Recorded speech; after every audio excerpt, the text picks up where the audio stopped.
Hello guys, so I'm going to show you on how to remove this error of Unicode Decode Error. So I was reading a text file using read CSV, and when I tried to print the file, this is the error that printed, but I have the solution to the error. So this is how I was reading my CSV file. Of course, the header, I defined the header to avoid the first line of the text to be used as the header. I defined a separator to avoid the error of padders, which of course states that the error of tokenization. That's why I defined the separator.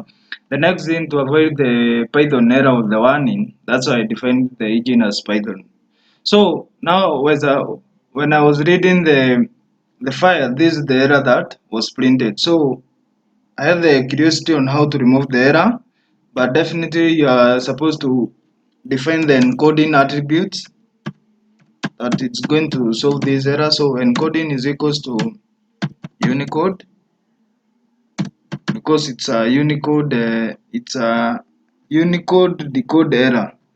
So this is how you are going to do it. Define an attribute encoding and give it a Unicode underscore escape.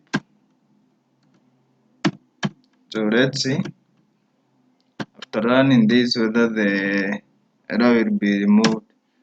Yeah, and that is it. As you can see, the file ran successfully, and that's how to remove the Unicode decode error in Python. Thank you.